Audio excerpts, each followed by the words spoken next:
Hey, everybody. Welcome to our launch of the North Carolina Zoning Atlas.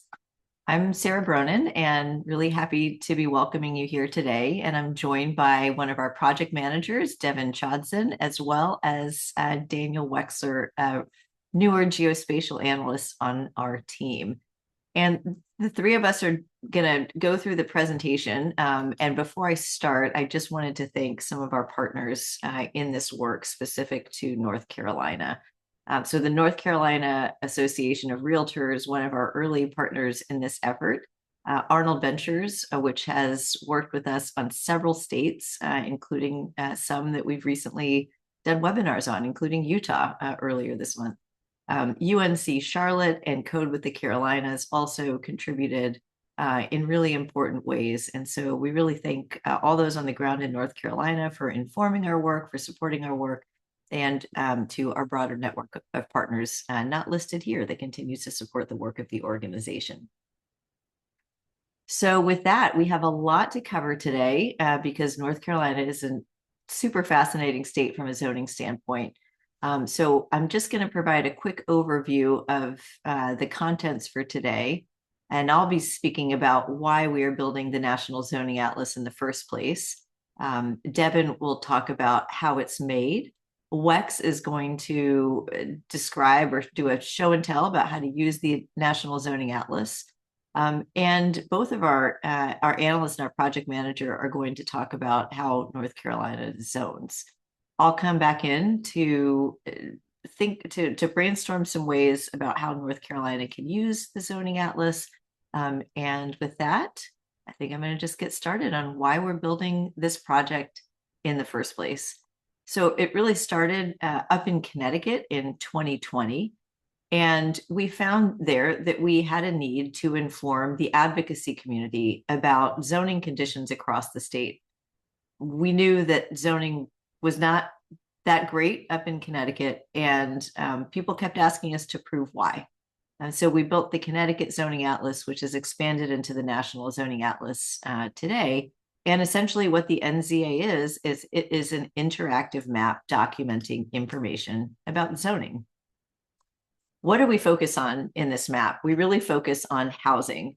And in order to understand how housing works and how zoning influences housing, you have to understand a range of regulatory factors, including process requirements, whether there's a public hearing required or not, the size of lots, how big a lot has to be, parking mandates, whether accessory dwelling units are permitted, and a lot more. And just off the top of my head, things like setbacks and lot coverage and building heights, and just the whole array of information that tells you how much building you can build, where on the lot it can be built, and what uses you can put in these buildings.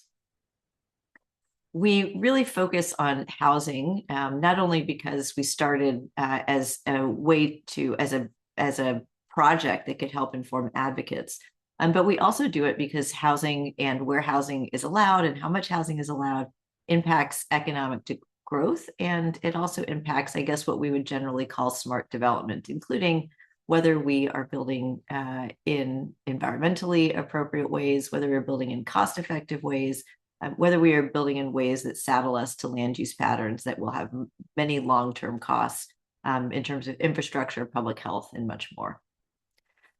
So we know these issues are very much live issues across the state of North Carolina. You guys have done tremendous work on statewide advocacy, and I know many advocates feel like there's more to do, but bills involving zoning have been passed at the state level, and there are a number of cities that have actually become real leaders in zoning reform conversations that are happening among cities across the country. So whether it's big cities, small towns, rural areas, statewide, this is a very active conversation in North Carolina. In other words, how can zoning and our approach to zoning be better, be smarter, be more permissive of housing? Because across the country, as is the case in North Carolina, we know that more people need a place to live that they can afford. So with that context, why we're doing this and why we hope it matters to North Carolina and why we're on we see so many folks in the audience from different representing different aspects of the state's advocacy, public service, and business community. We I just wanted to just do a quick preview of this the map as it stands today. So here is what you see when you go to zoningatlas.org. And so far, we've completed zoning analysis in 15 states, including North Carolina is our latest. But we've completed Virginia next door. You'll hear me talk a little bit about Virginia towards the end of the presentation. A whole bunch of the Southwest. We've completed a lot of Texas, which is my home state, and all of New England except for Maine. And in addition to that, you see a lot of metro areas like St. Louis, like Tulsa, Atlanta, New Orleans. Miami is getting up on the map as well. So we're really trying to work across the country to map zoning conditions. And we're finding some really interesting information. And so we'll save a bit of that for later in the presentation. But at a very high level, one of the things that's most interesting to me is the gray parts of this map, because everything that is gray on the map is a place that we've determined does not have zoning. And so you see lots of Texas, lots of New Mexico, up there in Montana, out in Kentucky and Alabama, you see lots of gray. What that means is that there might be less land that is zoned than we might have thought. We'll talk about our stats for unzoned land in North Carolina when we get to the fourth part of the presentation. But on the whole, seeing this national picture is really giving us some very interesting insights about the extent to which zoning controls land use across the country.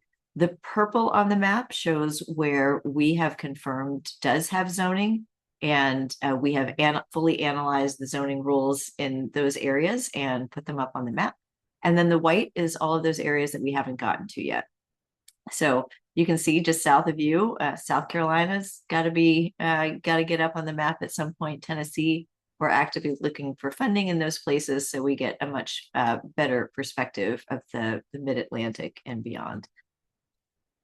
What does this map show? It shows that we've published over 9,100 jurisdictions. So that's towns, counties, cities, villages, boroughs, some special districts that have zoning authority up on the map. We've covered about 55% of the US population and 57% of the land area. And we've published 99,000 zoning districts. So we feel like this has been, it's been very good progress. It's been, again, really interesting to see from state to state and how we are seeing different things in different states. And we only get that view because we have read over 1 million pages of zoning codes. Actually, since we did this slide, we've read another 8,000 pages of zoning codes just in the last few days. That means that 8,000 pages worth of zoning codes are now up on the map that weren't there just on Monday. So thanks to our dedicated and hardworking team that continues to build that. And speaking of our team, it is my pleasure to turn this over to Devin, our project manager, who's worked in a large number of states for us, and he's going to talk about how it's made. And I'll come back around at the end. Thanks, Devin. Thanks so much, Sarah. Like she mentioned, my name's Devin Johnson. I'm a project manager here, so I've reviewed zoning data and collected by our team in a number of states, most recently North Carolina, of course, and Virginia and Massachusetts. And so before we move on, I would love to explain briefly the NZA methodology. So analysis begins by identifying the jurisdictions. These are cities, towns, counties that have zoning authority. We can see 6 of the 652 jurisdictions that have the right to exercise zoning here in North Carolina, and you can see that not all of them choose to do so. Once we have identified that a jurisdiction is zoned, we collect the 2 main components of a complete zoning code. So those are the zoning text and the zoning map. Both are necessary to complete the analysis. Here, we got help from Code with the Carolinas. It was pretty hard to find some of these codes, and still 36 jurisdictions did not provide complete information or any information about their zoning code. So while the zoning ordinance may contain a lot of key information, we also need to know where its provisions apply throughout a jurisdiction and how much land is allocated to each use district. Here, we see images of the text and the map that were used for our analysis of Aberdeen. Each jurisdiction with zoning is made up of zoning districts with different regulations. Here's a screenshot of the 17 zoning districts within Aberdeen as they appear within our NZA editor. You can see the district names along with the type of district, ranging from primarily residential to non-residential. Aberdeen, as you might know, is a medium-sized town that's growing pretty quickly, so you can see a real range of districts. There's a central business district, industrial districts, and different types of residential districts. Most districts in this particular list are base districts, which are the base classification on the zoning map. But there are also overlay districts, which are districts that overlap one or more base districts to provide additional regulations in line with the objective of the overlay. For example, there's a historic preservation overlay and a watershed overlay here in Aberdeen. Both of them set out different review processes for new development. With a complete code, team members then follow two work streams per jurisdiction. There's textual analysis and there's geospatial analysis. The text analyst first identifies the list of districts and logs key data points using NZA's standardized methodology. And the geospatial analyst locates its zoning districts and, depending on the available format, either digitizes a static PDF map or standardizes existing geospatial data. The two work streams work hand in hand to create the zoning districts as they appear for each jurisdiction on the atlas. And there were two pretty big challenges in analyzing districts in North Carolina that didn't appear quite as much in any other state: the prevalence of conditional districts and zoning in extraterritorial jurisdiction. So conditional districts are somewhat unique to North Carolina. In most jurisdictions, there's a parallel set of base districts, residential, industrial, commercial, etc., that have the word conditional in front to indicate that the area has undergone a rezoning process to allow for development that otherwise might not be permitted. They may or may not allow new uses by right or list new dimensional requirements. Here's an example of a conditional district in Roanoke Rapids. There is only one mapped conditional district, but across North Carolina, many jurisdictions have mapped conditional variants of just about every one of their traditional bases because of special development activity. We usually map these as overlays. There's a second type of complexity introduced by extraterritorial zoning. Municipal jurisdictions in North Carolina can exercise zoning authority beyond their boundaries on unincorporated county land. In some cases, municipal extraterritorial zoning extends across two or more counties. This can be challenging for our analysis as the base unit for our analysis is the jurisdiction. Here you can see a map of Littleton's zoning districts. The map includes the municipal incorporation boundary and the extraterritorial jurisdiction boundary. Littleton is an interesting place because the town itself is in Halifax County, but its extraterritorial jurisdiction extends into neighboring Warren County. Zoning analysts record up to 200 data points for each district. Key elements include the types of housing permitted, from single family to four or more family multifamily housing, and whether these homes are allowed as of right or require a public hearing.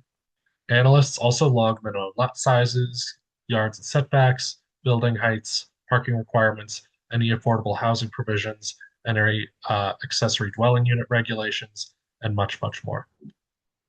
With that, I'll turn it over to Wex to discuss how you can use the NZA. Thanks, Devin. My name is Daniel Wexler. I am a geospatial analyst with the NZA. So as Devin mentioned, my work is, I'm working with all types of zoning maps. So in whatever format those may come to us. And so now that we've covered the basics of how the atlas is populated with zoning data, we're going to walk through how to use the interactive map and get the most out of its features. If you'd like to follow along with me, head to zoningatlas.org/atlas, and you can use a computer or a mobile device to follow along. So while you get set up, we'll just take a look at the map at a national scale again. So in the legend and layer options box in the upper left corner, you have a few options to toggle on and off additional layers and features. And then you can also change the base map here. And so you can see here that the legend highlights the zone status of a given jurisdiction, with purple representing zoned jurisdictions and gray representing unzoned jurisdictions. The areas shown in white have not yet been analyzed and integrated into the NZA. And then also, if you have the tribal land and protected land layers toggled on, you will also see these green and greenish brown layers. And these are like particularly visible in the Western states.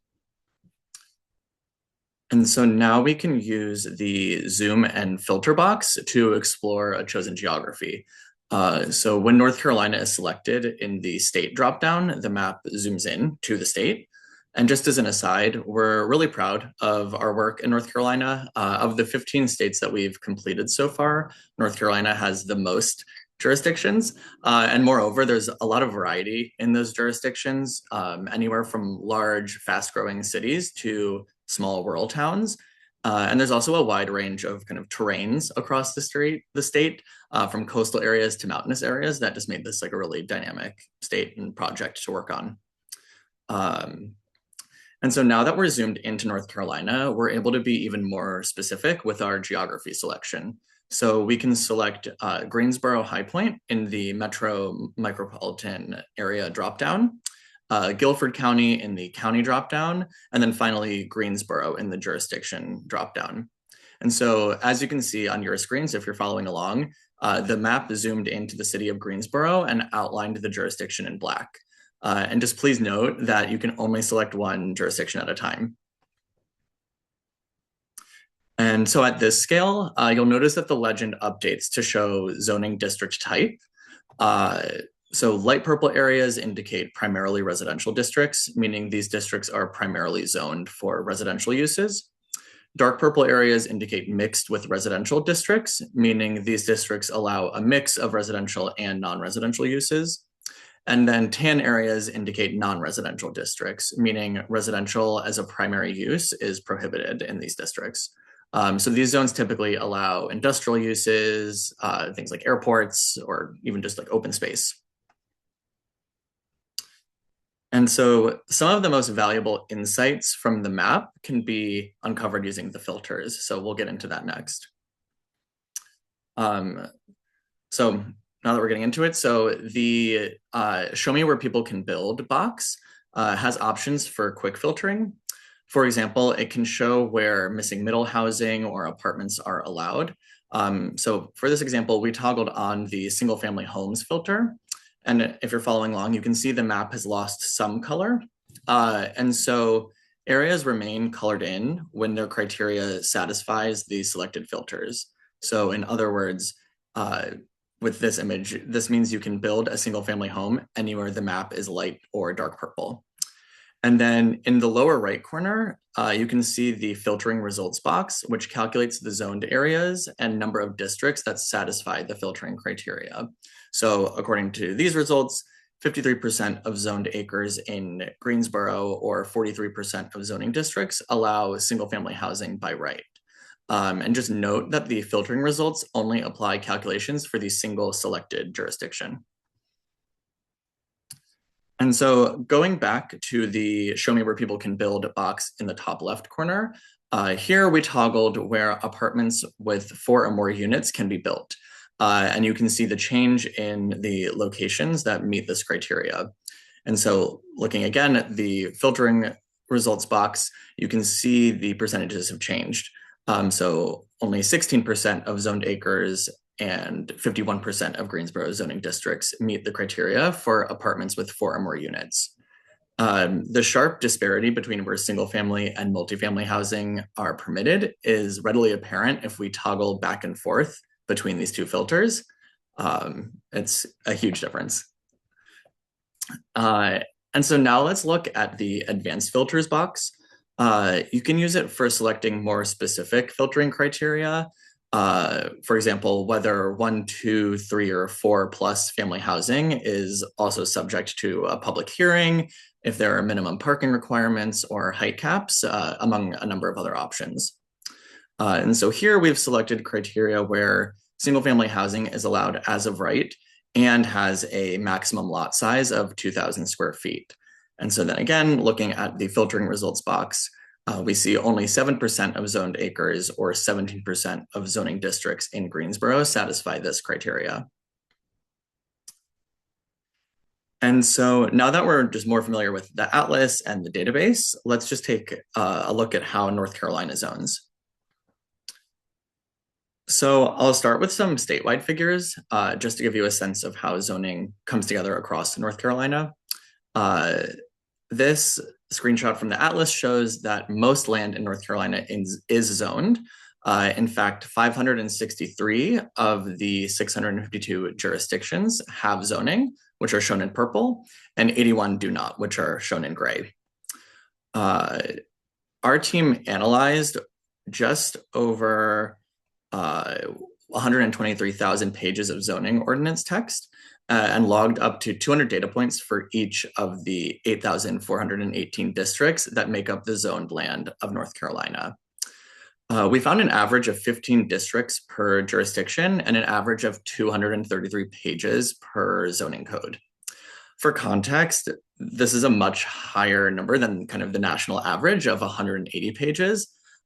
Just to like paint a picture for you, we saw towns with 400 residents that had 400-page zoning codes. So, 1 page for each resident, basically. And then just in North Carolina also, what's interesting is larger cities tend to have uniform development ordinances, and which gather all land regulations together. So for example, Durham and Durham County share a unified development ordinance, which covers zoning, subdivision, and other land regulations. UDOs may separate out regulations for zoning and subdivision and parking and permitting and more all in one place. So in turn, this forms one document that is larger than the typical standalone zoning text. And so now let's just break down the share of land categories across North Carolina. So 66% of land across the state is subject to zoning. This may seem like a smaller number than you would expect, but this 66% is where about 96% of North Carolina's population lives. So 9%, and then 9% is protected land. So this includes parks and nature preserves from the coast to the mountains. And then the remaining 24% is unzoned land, which includes the 89 jurisdictions that do not have zoning. Tribal land outside, this also includes tribal land outside of North Carolina State Zoning Authority, as well as private land and unzoned rights of way within zone jurisdictions. This is a higher percentage than most other states we have completed. And I guess our team learned at Yimbitown recently that North Carolina has a very extensive road network. So it's possible this percentage of unzoned land is partially inflated due to the state's robust road infrastructure, as that gets included in this like unzoned land category. And then of the 66% of zoned land across the state, most of it, or 96% of it, allows for housing. That's broken down more granularly into 77% for primarily residential use and 19% for mixed with residential. And then only 4% of zoned land across the state is limited to non-residential uses, such as industrial, institutional, or open space.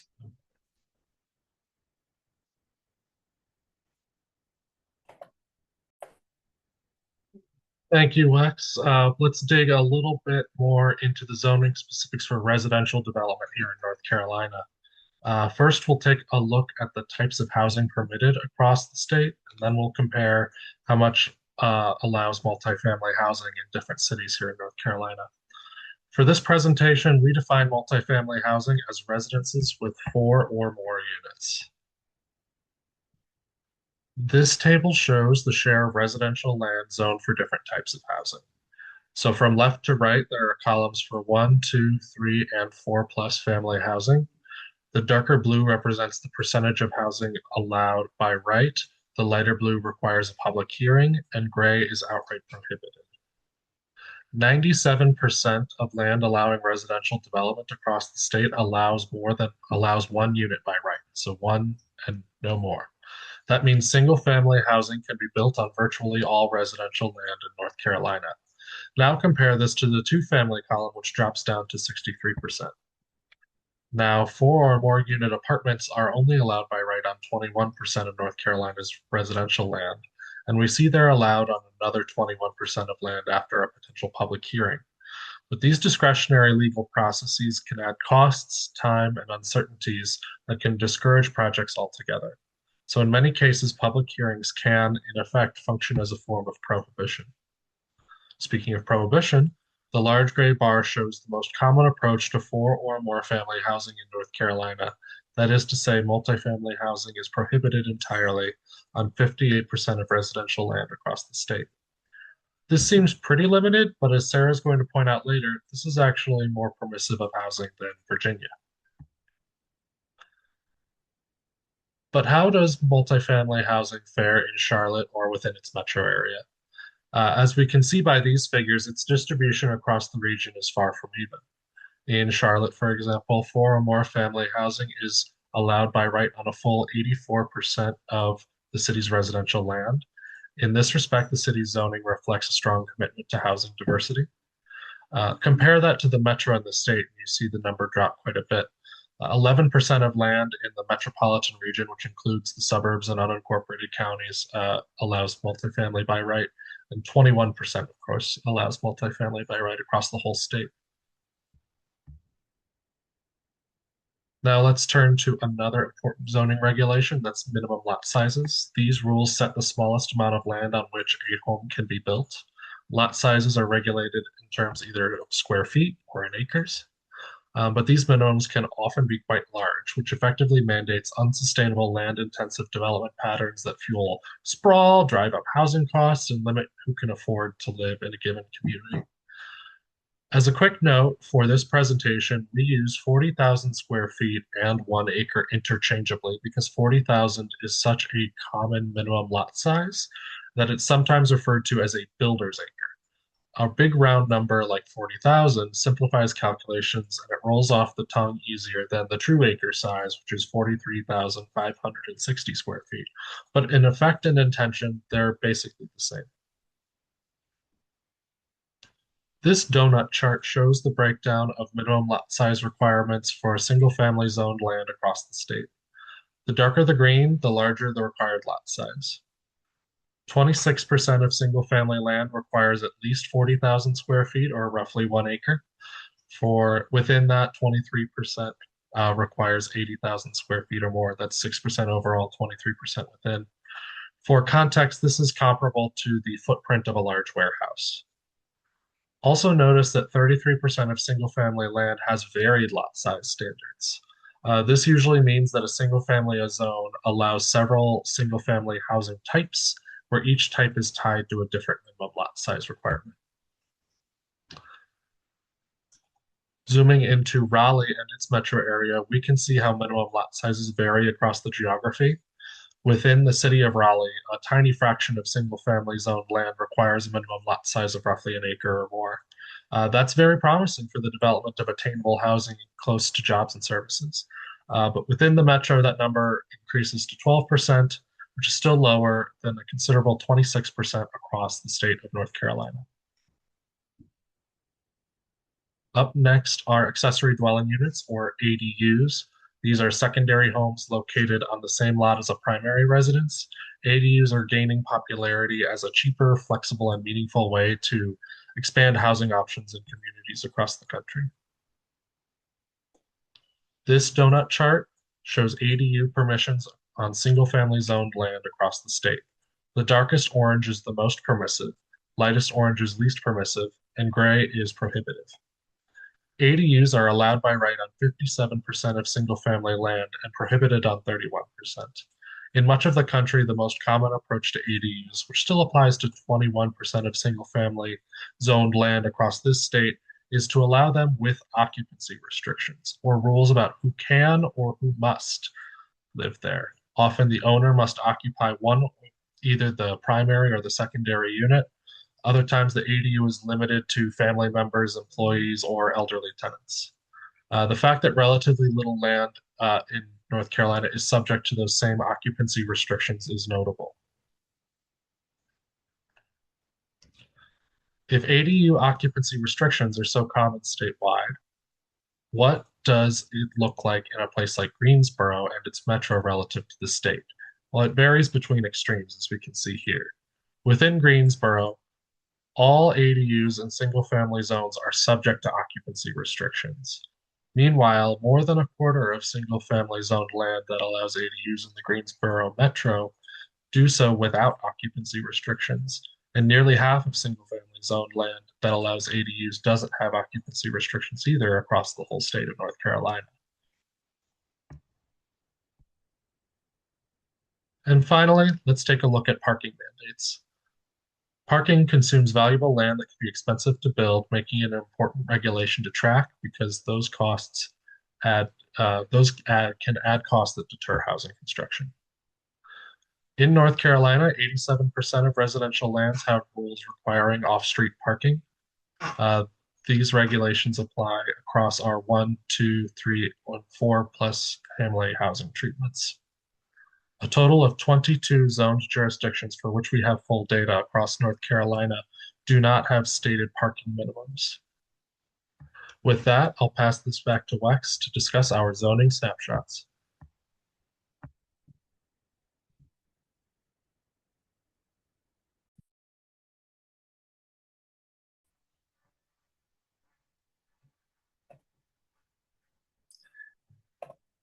Thanks, Devin.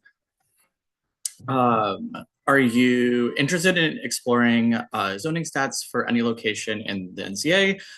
Do you want to create your own graphics? Then I really encourage you to look at our zoning snapshots tool. A zoning snapshot is a visual summary of any jurisdiction, county, metro or micropolitan area, or state published to the NZA. As an example, from left to right, here are zoning snapshots for Guilford County, the Greensboro High Point metro area, and the city of Greensboro. With these snapshots, you can easily review key zoning statistics for different geographies at a glance. And you can generate your own zoning snapshots by going to zoningatlas.org/snapshots. And with that, I'll pass it back to Sarah. Hi, everyone. So I am just going to close it out here by offering a few ideas about how folks on the call and others on the ground in North Carolina might use the zoning atlas based on some of the things that we've done with partners across the country. So first thing, again, one of the reasons why we built the atlas is because we know that it can help inform legislators as they consider how to update their zoning codes for to make zoning codes better. And one instance of this you can see on our website, and we have URLs at the bottom of each of these next few slides. So this is going to lead you to our page that's focused on Texas.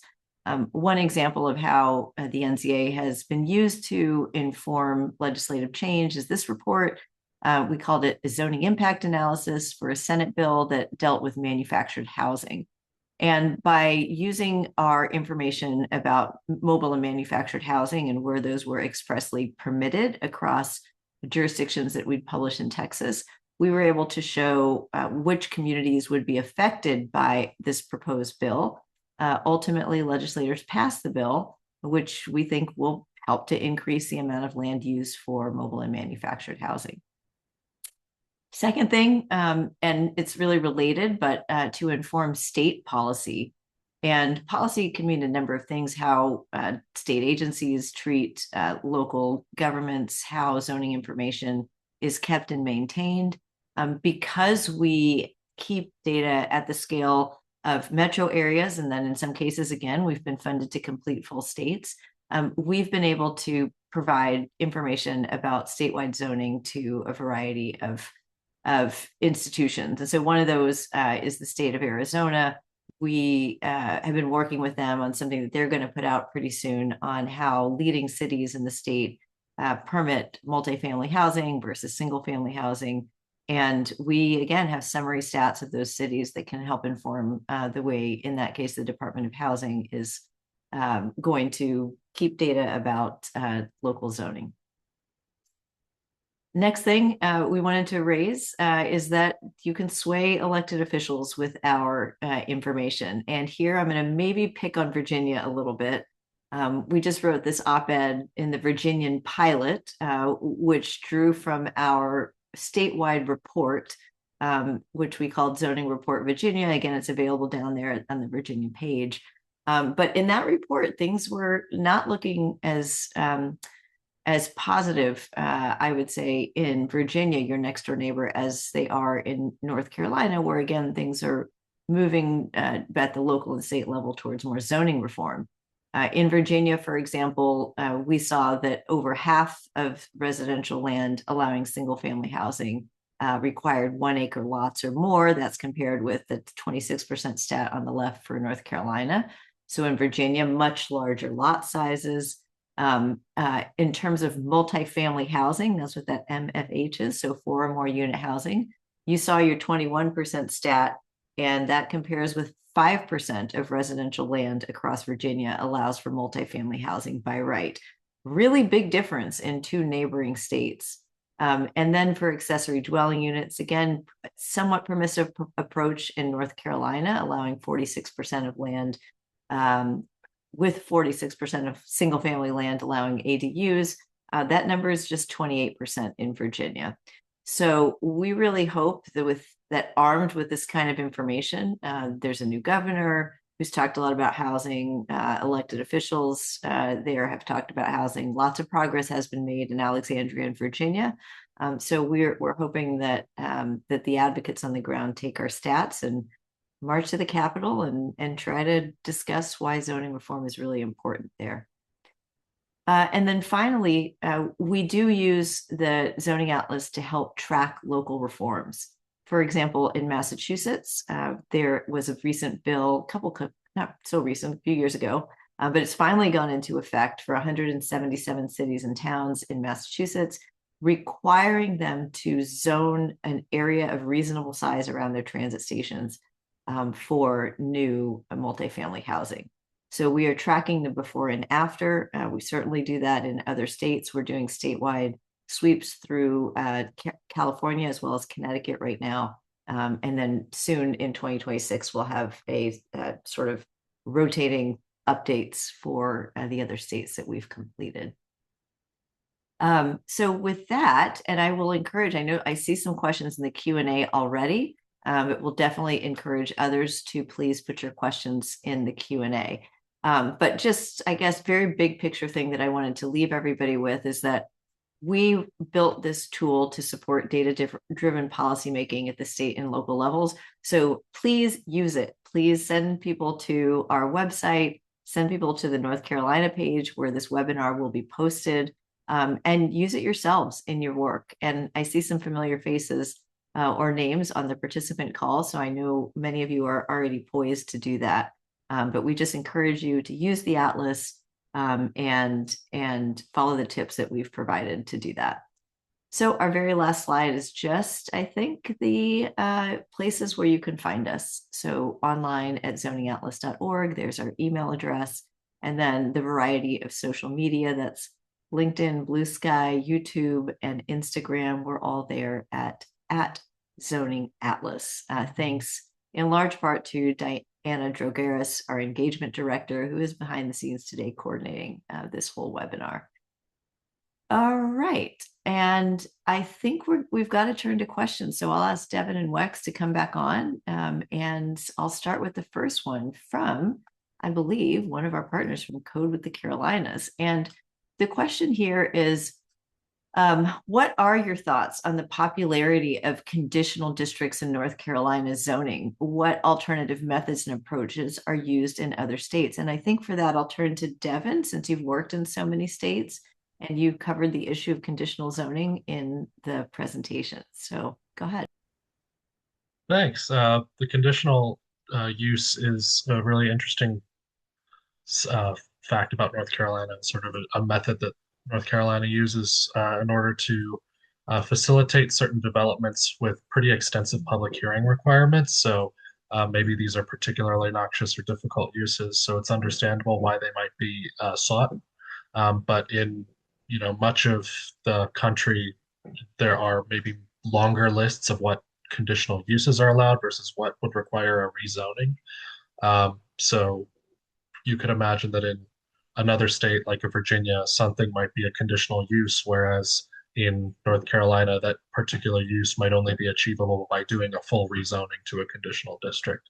So it's a more labor intensive and time intensive process. Typically, conditional uses can require public hearings, but don't necessarily have to. But a rezoning uh, guaranteed is going to require a public hearing.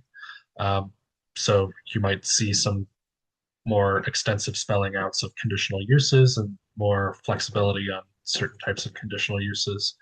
Um, but other states also put a lot of these things under their plan development ordinances. And so North Carolina, a lot of places are also zoned plan unit development or plan development or another type of master plan district like that. So it's a that is sort of the similarity between conditional and other places, but the conditionality as a something that goes before every particular base district, that is a style that is different. Great, thanks so much. And it is interesting as we go across the country to see how different states sort of choose to approach the same problem. There's sometimes very different approaches, and this was something that was really common in North Carolina, according to our how many analysts team? I think maybe 10 analysts over the course of our time in North Carolina worked on this project. So they all had to get to know the conditional district, for better or for worse. Another question refers to one of the slides that we showed, and the slide was about the allowance of multifamily housing. So Charlotte, I think we showed in that slide, has 84% of its land for multifamily housing. The metro showed 11%, the full state 21%. Wex, could you kind of clarify, because the question is about what that 11% is? Does it include land in Charlotte, outside of Charlotte? What do we say when we talk about Charlotte metro area? What are we talking about? So and please feel free, Devin, feel free to jump in if I misspeak, but so that 11% would refer to the